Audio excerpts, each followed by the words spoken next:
When clients come to work with me, a lot of times they complain, I want to create this art, but it's kind of weird. And what I say to them is what you need to do is go to that place that's weird, embrace all that's weird about you, because that's what people actually want. Mm. And we can go through like all the 9 things that people need to do to like develop a signature style. I call it embracing your inner weirdo, but it's really about developing your signature style or your signature brand. And the 2 things go hand in hand, whether you're an artist or a business person. Your messaging, everything that you do, it's more than just your colors. It's more than just your logo. Yep. It's everything you do and say that makes up what is going to make things special. And there's so many times that people kind of tamper that down and they stay quiet. And what they end up doing is they're striving for mediocrity by not going to that place that is special and weird and different about themselves. It's the Inspiration Place podcast with artist Miriam Schulman. Welcome to the Inspiration Place podcast, an art world insider podcast for artists by an artist, where each week we go behind the scenes to uncover the perspiration and inspiration behind the art. And now, your host, Miriam Schulman.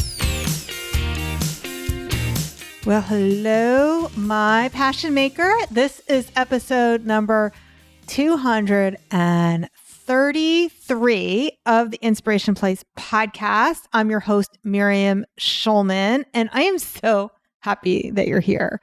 I almost said, hello, my weirdos. I wonder if I should start saying that.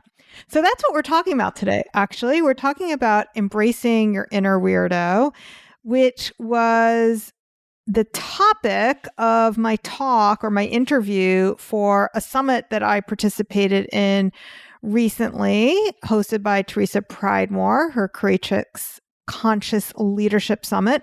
And it's also the chapter of my forthcoming book, Artpreneur. It happens to be chapter number 6. So Theresa kindly shared with me the video and the audio of this interview that we did together. You will find the interview version over on YouTube if you want to watch that. And I actually edited the interview so that you have visuals. So if that's something you want to see, you can head on over to my YouTube channel. I am Schulman Art over there. I'm Schulman Art everywhere, by the way. I'm Schulman Art on Instagram. I'm Schulman Art on TikTok, God forbid. And I'm Schulman Art over on YouTube. And if you want to get your hands on the book, we are just 2 months away from the book hitting the shelves, Artpreneur. And I have some really good bonuses for you. One of them being the Artpreneur Affirmation video series, which is 12 videos. I take you inside my art journal. I make an art journal spread for every single chapter title, which is a mantra. Embrace Your Inner Weirdo is just one of them. And for that one, I actually had contributed a video to a different summit, Sketchbook School. So you actually, for that particular art journal spread, I did that in watercolor, and you'll get instructions from start to finish of exactly how I did it and what embracing your inner weirdo means to me. Okay, so here's the conversation that I have with Theresa Pridemore. There is no intro on Theresa because she's interviewing me. I hope you'll enjoy it. Why do you think business owners need to be weird, and what does that mean to you? First of all, let's start off with defining the word weird. Okay. Which I think your audience actually is going to really love this definition. The word weird, actually, it's a Scottish word. So you may have remembered in Macbeth, if you studied Macbeth in middle school, there were the weird sisters, were the 3 witches. So the word weird actually means destiny. And it's related to the supernatural. So what happened over time is that as the supernatural became vilified, the word weird took on a negative connotation, but it didn't always have a negative connotation. But I like to think of it in a more positive light, that when you're embracing the weird, you are embracing your destiny. Oh my God. I freaking love that.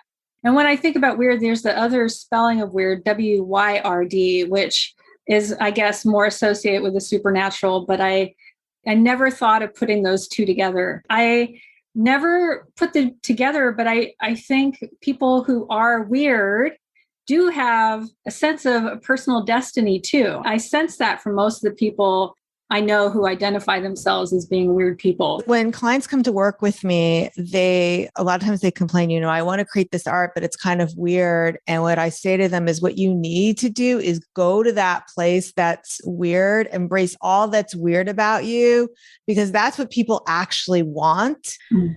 And we can go through like all the 9 things that people need to do to like develop a signature style. I call it embracing your inner weirdo, but it's really about developing your signature style or your signature brand. And the two things go hand in hand, whether you're an artist or a business person. Your messaging, everything that you do, it's more than just your colors. It's Absolutely. more than just your logo. Yep.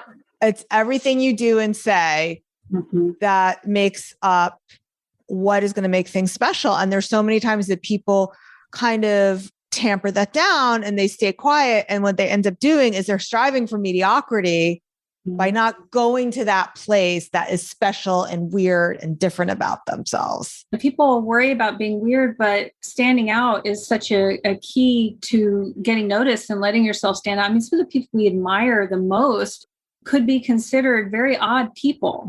They had to kind of go off in their own direction to get where they are. And the people we hate the most too. That's true. You're right. So that's what we're afraid of. But what you have to understand is the people that we dislike, they have such a, can imagine what I'm thinking of. And they have such passionate, loyal followers. All right. Because they are not afraid of being polarizing. They are not afraid of standing up and saying, this is who I am. But this is what we all have to do. So key. Again, like you said, all the elements, all the ways you communicate, all your messaging, all of that goes into defining your brand. It's really what people say about you when you're not there, what they remember about you. And they may not remember, she has a pink and coral color scheme, Yeah, right. Exactly. That's so true. You mentioned the 9 steps for creating a signature style and brand. What are those? So the first one is to go beyond your influences. It's totally okay to start off being derivative. All of us do. We have our mentors and we learn from. It's just when you don't go past that. And it's okay to be a little bit derivative for a while, but you're not going to get very far if you're too close to your mentor. So whether that's you're still painting like your teacher or you're talking like your business coach, that's something you got to move past. Do you have any tips for how people can break out of that? Because it can be frustrating when you know that you need to do that, but you reach a kind of a ceiling for your ability to move beyond it in the beginning. So we'll move on to it'll start to be clear as we move on. Yeah? So number 2 is amplify your quirks. So this is going into everything that's just a little bit odd or different. And it may not be something that has to do with business. It's just the things you talk about. Like maybe you are someone who's obsessed with Nutella, or I'm obsessed with Harry Potter. So I talk about that a lot.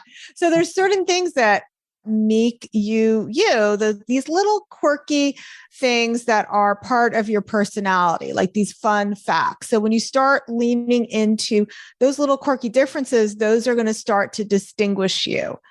None of us are going to like all the same things. So you have those certain things that you like. And I imagine too, when cultivating a style in your work as an artist, you want to amplify the things, those idiosyncrasies that are unique to you as well. Right. So if you think of Yayoi Kusama, so she is the artist who you'll see she does a lot of polka dots. So she was obsessed with dots. And for those who don't know who I'm talking about, she did an installation at the Botanical Garden.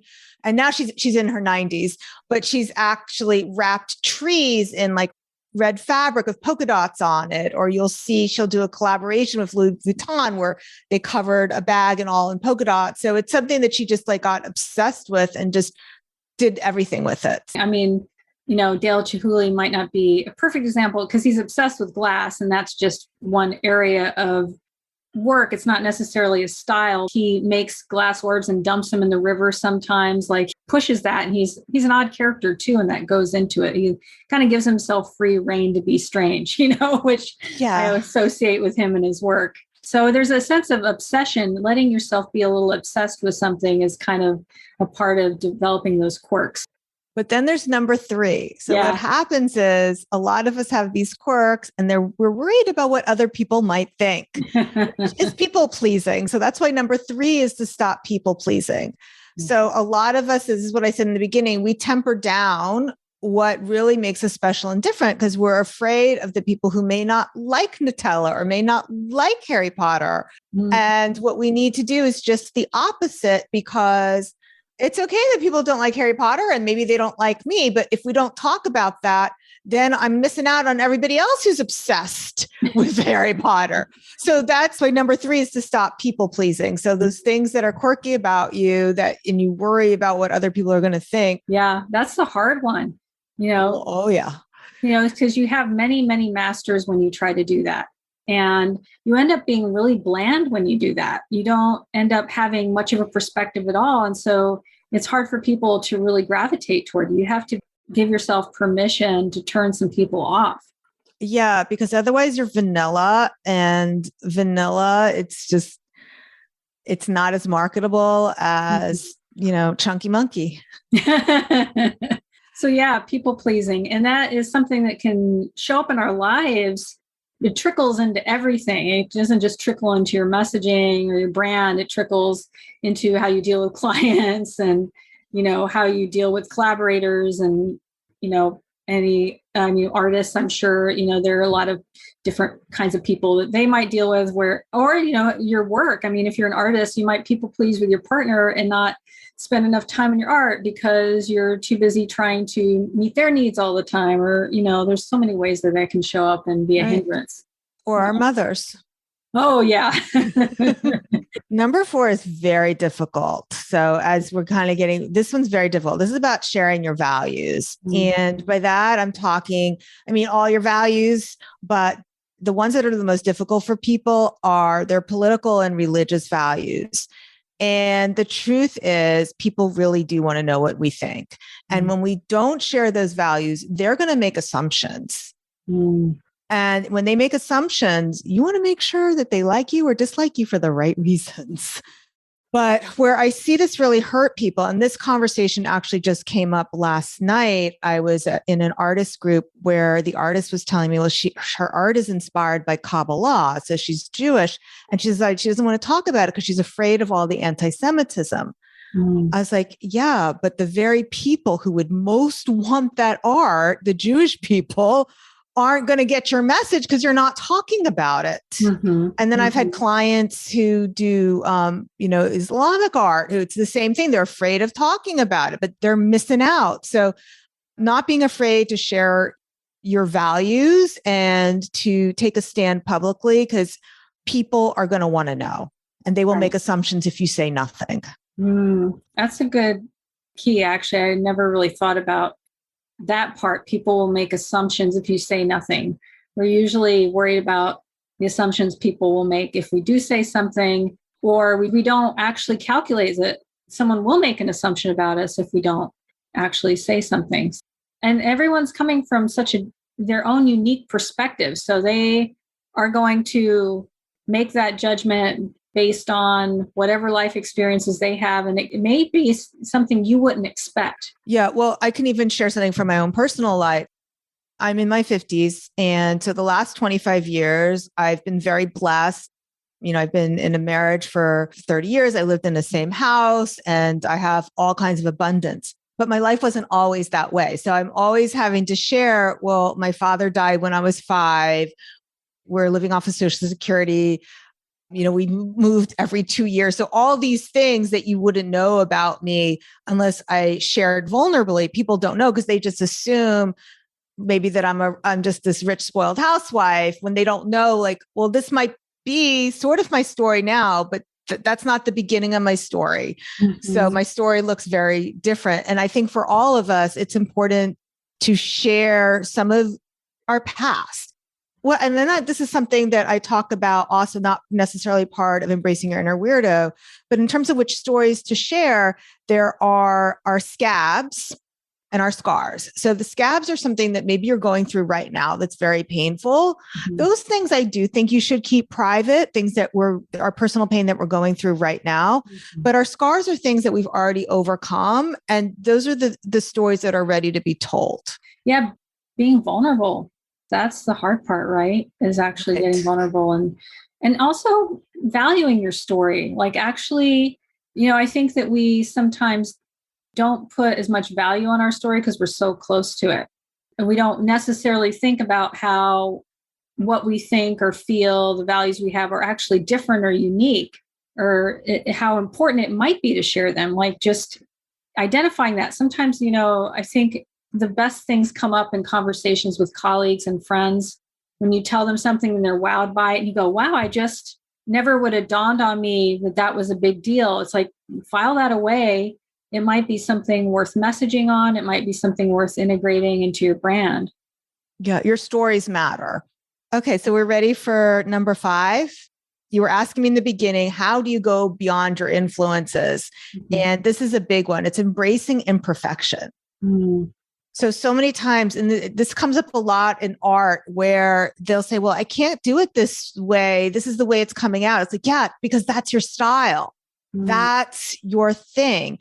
So a great example of this is actually from the music world. So I heard Britney Spears' vocal coach being interviewed, and the way Britney Spears sang, when she first started singing that way, she was the only one singing with that kind of valley talk and these tics. Now, the vocal coach could have trained that out of her, but they didn't. They went the opposite direction. And the vocal coach was saying, this is what makes the difference between, we have so many talented singers, the ones who rise to the top. It's because they have something a little bit imperfect about them.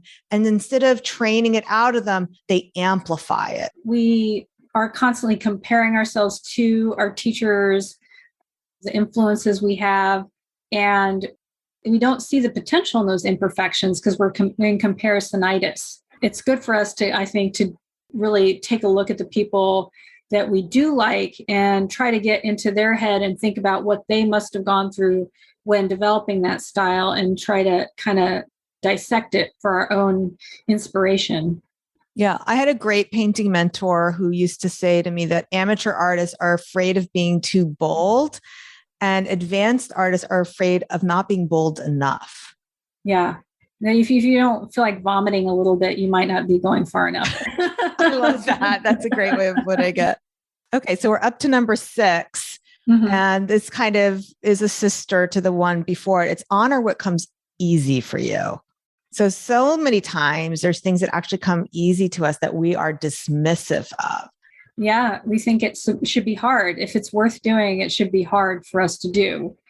And sometimes, we expect things to be easy in the wrong places, like sometimes things need to be a little hard somewhere, but when it comes to our voice, leaning into the things that are easy for us and our voice and our expression, and like you said, our style, leaning into what is easy can be the best thing for me.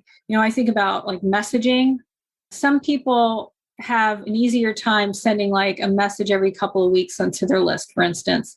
And for me, I have to send a couple because I want to narrow in on a part of a subject. Otherwise, I'm going to cram too much into one long email. So for me, my style, it's easier for me to write more than it is for me to write less. So I split it up over several messages.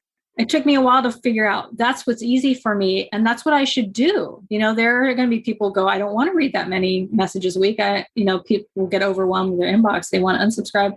And then there are people that'll find that valuable. And that just takes, putting a stake in the ground around what is easy and going with that and letting that be okay, Yeah. So, no, actually, that's what I coach most people to do. One of my clients Tuesday night was telling me that, Miriam, ever since I started doing that, it's been gold. I was like, good. And I think, Theresa, a lot of us been marketing a long time. We grew up with the whole idea of you have to write a newsletter. Right. With news. And nobody wants a newsletter anymore. No. They just want one topic Yeah. One topic, one call to action. That's it. That's all I want to read. That's awesome.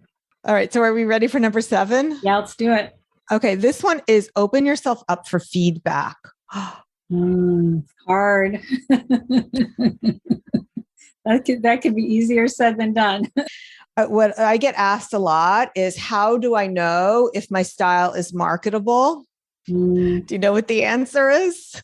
What is it? You have to market it. Yeah. Yeah. That's the only way you know. You have to be willing to get feedback and get rejection. And it's funny how things are almost always way worse than we expect it to be. We think that there's just going to be this massive flood of rejection that could potentially, come in. And usually it's not like that. You just never know who's going to be a raving fan too. You just got to give people a chance to show you. Yeah. And what I mean by feedback also is more than just posting something on Instagram, because Instagram, you're either going to get a heart or silence. Right. And that's not going to tell you anything. Right. So it depends what kind of industry you're in, of course. But if you're a visual artist, putting your art, your stuff for sale in person is usually the best way to get feedback, because people will say to you, hey, I really like that, but do you have it in blue? Right. And you will not get that feedback on Instagram. They will just keep on going. So, but when you're there in front of real people, you'll find out what's resonating, what we need to lean into. So it's not always about being so vulnerable to negativity, but really about being just open up to seeing how people are going to be responding to what it is that you're doing. I like that you mentioned in-person things. I agree. When I would table at events for my business, I would be able to hear what people were really thinking about around what I did, what they were really asking, what they were curious about, or if they were confused. And then I could go back and revise my message some to accommodate that. So in-person things are really powerful. Yeah, it's just, you get the feedback loop. It's so much faster. Mm-hmm. Absolutely. Yeah. And, there's the other side too, like I'm thinking about like a website launch where someone might send their website to 5 different people and get 5 different opinions. You have to also be careful about what feedback you take in. You can't, again, satisfy so many different people. You can't people please. You have to also kind of take some time away and think about the feedback you get and not jump to conclusions about what you should change and not change as well. Yeah, that's a great point. Also, it's the way you present things depends what kind of feedback you're going to get. So I've noticed with my clients, like they're like, they talk about their like, oh, I have this rowboat over here and like, don't look at the leaks, I was like, no, you got to talk about your work. Like, here's my yacht. You want to take a ride? It's awesome. Yeah, absolutely. And then you'll find, so you still have to present it with confidence and you can get feedback, but the way you approach things might affect the type of feedback you get. Yeah, it's true. It's true. If you come in focusing on the flaws, people will zero in on that. And then that'll be, and I think that's what you want. Yeah. Can you find every hole here? Well, now that you mention it. Hey. Yeah. Okay. So we're rounding the corner. We're up to number 8. So this one is a hard one for the perfectionists, and that is stop procrastinating. I love that. That's a good phrase. So what it is the people, they want to get everything perfect first. They want to learn everything there is to know about building a website before they build a website. They want to learn everything there is to know about art licensing before they put out their portfolio. They want to know everything there is to know about the publishing industry before they write a book. Yeah. When really you just got to do it, because none of us really know how you're supposed to do anything. We're all making it up. Yeah. So stop procrastinating. Yeah. I can think of all the times in my life I did that. And eventually I got over it. I said, I'm just going to make this and figure it out along the way. I had a teacher who'd say, jump off the cliff and build your wings on the way down. You can learn as you go too. It's like, you don't have to know everything up front. And I think too, that shows up in some of the people I work with, because I say, if you're going to get a new certification in something, get it because you're genuinely curious. you're excited to learn it versus I'm getting the certification to prove myself, to prove my skills, or to procrastinate on actually launching my new business presence or whatever. You can always put another certification in the way of the next goal that you have. You have to be careful that you're not using those as an excuse to procrastinate on something that you're actually really terrified to do. Number 9 is love your baby now. This is when artists, business owners, they want, so let's say putting out, I remember this came up when a friend of mine was putting out her podcast and she's like, well, I haven't refined my message. I haven't done it. I don't want to put it out. So I know exactly. And so this was in a group, we were talking about this. And my girlfriend said, you want your podcast to be an adult and it's a baby. You got to let the baby go out in the world and grow up. This is true of your art, your business, whatever it is, you have to love your baby now. Getting to see how things play out in the world and letting it bump up against new influences and inspiration. You can't do that if you let it simmer for too long or let it sit there. And then you kind of miss the boat sometimes too. Yeah, it's kind of like a cousin to the perfectionism. Like you want to get it all perfect before you put it out in the world. And it's okay for it to be a baby and the babies can't walk perfectly and they fall down a few times. I love it. Loving it in its early stages and its infancy and giving yourself permission to get really excited about it and love it as it is versus, tearing it down with criticism, because you can always find something new to do, something to improve upon. But I find that artists especially are so critical of their work. And before they've finished this piece, they're already like not in love with it and ready to figure out what the next thing is, as opposed to what if you take that piece and you put it out there, you do something with it rather than having to sit on it forever before you can see the value in it. Or by the time your skill has moved way beyond that, and then you don't want to show it at all, Right. How can you build a career if you keep letting your work sit in the attic because it's never good enough? Yeah, it's like Sleeping Beauty. They just want to keep it safe until it's a full adult. Yeah. Right. And you'll never feel like you're a full adult. you are where your work is if you and it are ready keeps, that and keeping it under wraps. Yeah.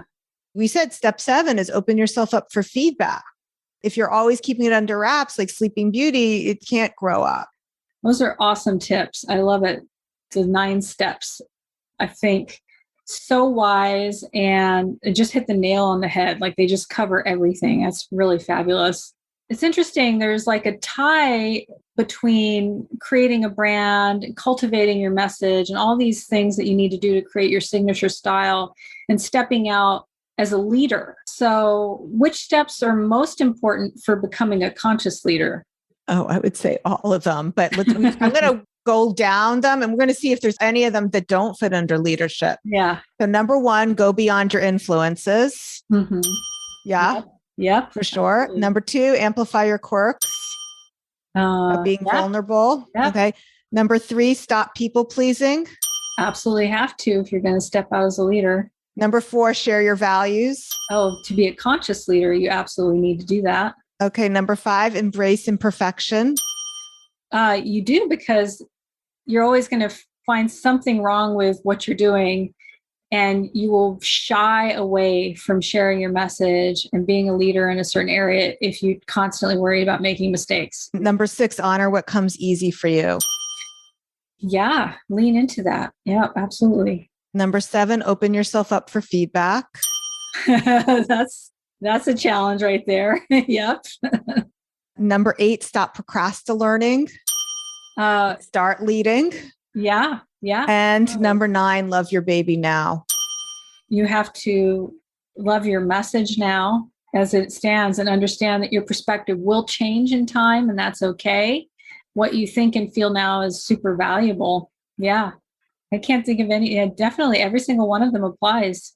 So how do you think most beginning or struggling business owners get this wrong? Yeah, well, most of them, I think they get stuck with number 1. So they're looking around at what's most popular and they try to do that.